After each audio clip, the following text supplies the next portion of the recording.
Friends, ಈ ಕತೆ ಇದೆ ಒಬ್ಬ ಎವರೇಜ್ ಸ್ಟೂಡೆಂಟ್ನ ಮೇಲೆ. ದಿನವೆಲ್ಲ ಫ್ರೆಂಡ್ಸ್ ಜೊತೆ ಟೈಮ್ ಪಾಸ್ ಮಾಡುವುದು, ಮೊಬೈಲ್ ನೋಡುವುದು. ಮನೆಯಲ್ಲಿ ಅವರ ತಾಯಿಗೆ ಆರೋಗ್ಯ ಸರಿಯಿಲ್ಲ ಆ್ಯಂಡ್ ಅವರು ಮಿಡಲ್ ಕ್ಲಾಸ್ ಫ್ಯಾಮಿಲಿ. ಮನೆಯ ಪರಿಸ್ಥಿತಿ ಬಹಳ ಗಂಭೀರವಿತ್ತು. ಸಂಜೆಯ ಸಮಯದಲ್ಲಿ ಅವನ ಒಬ್ಬ ಫ್ರೆಂಡ್ ಅವನಿಗೆ ಕರೆಯುವುದಕ್ಕೆ ಮನೆಗೆ ಬಂದು ಹೇಳುತ್ತಾನೆ, ಬಾ ಹೊರಗಡೆ ಹೋಗೋಣ. ಕರೆಯಲು ಬಂದಿರುವ ಫ್ರೆಂಡ್ ಅವನು ಫಸ್ಟ್ ಟೈಮ್ ಅವರ ಮನೆಗೆ ಹೋಗಿದ್ದ ಆ್ಯಂಡ್ ಅವನು ಅವರ ಪರಿಸ್ಥಿತಿಯನ್ನು ನೋಡಿ ಫುಲ್ಲಿ ಶಾಕ್ಡ್ ಆಗುತ್ತಾನೆ.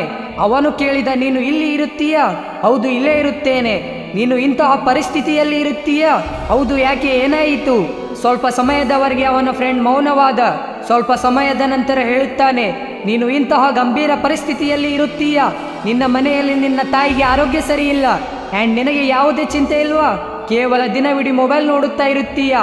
ಬಾ ನನ್ನ ಜೊತೆ ಎಂದು ಅಲ್ಲಿಂದ ಅವನಿಗೆ ಕರೆದುಕೊಂಡು ಹೋಗುತ್ತಾನೆ. ಅವರ ತಂದೆ ಕೆಲಸ ಮಾಡುವ ಜಾಗದಲ್ಲಿ.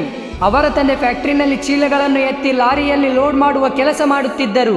ಅವರು ಕುಳಿತಿದ್ದರು. ಕೆಲಸ ಮಾಡಿ ಸುಸ್ತಾಗಿ ನೋವು ಆಗುತ್ತಿತ್ತು. ಕೆಲಸ ಮಾಡಿ ಅಲ್ಲಿದ್ದ ಒಬ್ಬ ಮನುಷ್ಯನಿಗೆ ದುಃಖ ಪಡುತ್ತಾ ಹೇಳುತ್ತಾರೆ, ಡಾಕ್ಟರ್ ಅವರ ಹತ್ತಿರ ಹೋಗಬೇಕಿದ್ದರೆ ಕೈಯಲ್ಲಿ ಹಣವಿಲ್ಲ, ಮಗನ ಶಾಲೆಯ ಫೀಸ್ ಕೂಡ ಕಟ್ಟಬೇಕು. ಬಹಳ ದುಃಖದಿಂದ ಈ ಮಾತು ಹೇಳುತ್ತಿದ್ದರು. ಕೊನೆಯಲ್ಲಿ ಒಂದು ಮಾತು ಹೇಳುತ್ತಾರೆ, ನನ್ನ ಎಲ್ಲ ಭರವಸೆ, ನನ್ನ ಎಲ್ಲ ಆಸೆಗಳು ನನ್ನ ಮಗನ ಮೇಲಿದೆ. ನಾನು ಯಾವ ಫ್ಯಾಕ್ಟ್ರಿನಲ್ಲಿ ಕೆಲಸ ಮಾಡುತ್ತಿದ್ದೇನೆ ಅದಕ್ಕಿಂತ ದೊಡ್ಡ ಫ್ಯಾಕ್ಟ್ರಿಯ ಮಾಲೀಕನಾಗುತ್ತಾನೆ ನನ್ನ ಮಗ. ಆ ಸಮಯದಲ್ಲಿ ಅವನ ತಂದೆ ಆಡಿದ ಮಾತುಗಳು ಅವನ ಹೃದಯದಲ್ಲಿಳಿದವು. ಅವತ್ತಿನಿಂದ ಅಲ್ಲಿಂದ ಓದುತ್ತಾನೆ, ಅದನ್ನೆಲ್ಲ ಓದುತ್ತಾನೆ.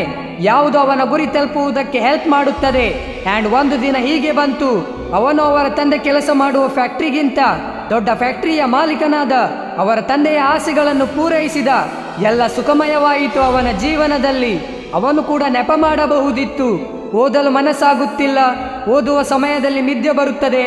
ಆದರೆ ಅವನು ಹಾಗೆ ಮಾಡಲಿಲ್ಲ. ಅವನ ತಂದೆಯ ಮಾತುಗಳು ಅವನ ಹೃದಯದಲ್ಲಿ ಇಳಿದಿದ್ದವು. ಅದಕ್ಕೆ ನೆಪ ಮಾಡಬೇಡಿ. ಈ ಹುಡುಗನ ಹಾಗೆ ಜೀವನದಲ್ಲಿ ದೊಡ್ಡ ಗುರಿ ಇಡಿ. ಓದುತ್ತಾ ಹೋಗಿ, ಒಂದಿಲ್ಲ ಒಂದು ದಿನ ಗೆಲ್ಲುತ್ತೀರಾ. ಕೇವಲ ಓದುತ್ತಾ ಹೋಗಿ ಅದನ್ನೆಲ್ಲ ಓದಿ. ಯಾವುದು ನಿಮ್ಮ ಗುರಿ ಮುಟ್ಟುವುದಕ್ಕೆ ಹೆಲ್ಪ್ ಮಾಡುತ್ತದೆ.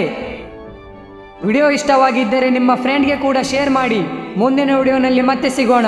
ಜೈ ಹಿಂದ್, ಜೈ ಭಾರತ್.